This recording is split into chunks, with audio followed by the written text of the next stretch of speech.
আসসালামু আলাইকুম। তৃতীয় শ্রেণী 2026 পৃষ্ঠা নাম্বার 44। এই যে ফাঁকা ঘর, এই ফাঁকা ঘরটা আপনার দেওয়া আছে 44 পৃষ্ঠায়, খালি ঘর পূরণ করো। এটাই কিন্তু এই যে তৃতীয় শ্রেণীর আসন্ন যে তৃতীয় শ্রেণীর ভর্তি পরীক্ষা 2027, তার জন্য কিন্তু গুরুত্বপূর্ণ কোশ্চিন। এগুলো কোশ্চিনই কিন্তু আসবে, আপনারা খেয়াল করে দেখবেন। কারণ যেহেতু আমি মানে অ্যাডমিশনের বাচ্চা পড়াই, আমি জানি বিগত অনেক স্টুডেন্ট আমার হাতে চান্স পেয়েছে, সেটা কোনো কথা না।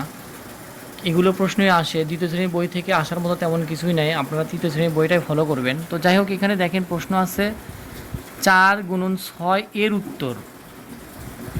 উত্তর এখানে কিন্তু একটা উত্তর বের হবে। আবার 4 × 5 এর উত্তরের চেয়ে ড্যাশ বেশি, তার মানে উত্তর দুইটা হবে।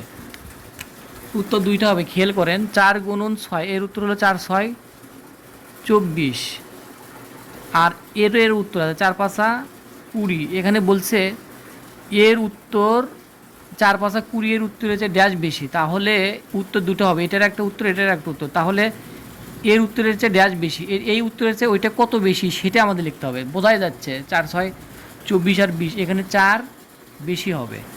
সেম প্রসেস, একই নিয়ম। এখানে বলা আছে 27টা 56 এর উত্তর, এখানে আমি উত্তরটা লিখতেছি। ধরেন 56 এর উত্তর 7 নং 63, উত্তর হচ্ছে ড্যাশ কম, তার মানে 7 নং কত হয় 63। তাহলে এখানে 63, এখানে 56, তাহলে 63তে 56তে কত লাগে 63 64, এখানে 56 57 58 59 60 61 62 63, এখানে 7 কম হয়ে যায়।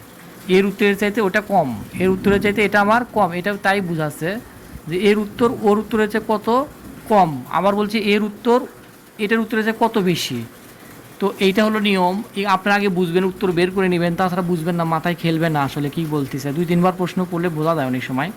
আমার দেখেন এখানে 3 নম্বর ফাঁকা ঘর যেটা আছে 4 × 5 = 20, তার মানে এখানে 20, আর এখানে 3 × 5 = কত হয় 15। তাহলে এখানে কত দিলে আমার 20 মিলবে প্লাসের সাথে? এখানে তো উত্তর হলো 15 গুণফল, আর এখানে গুণফল 20 হয়ে আছে।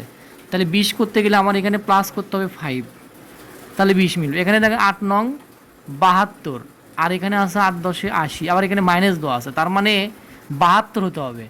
72 না হলে আমাদের মিলবে না। তাহলে 80 থেকে যদি আমরা 8 বাদ দিই তাহলে কিন্তু আমাদের 72 হয়। প্রশ্নটা এমনই। তো যদি ভালো লাগে অবশ্যই লাইক শেয়ার কমেন্ট করবেন। আসসালামু আলাইকুম।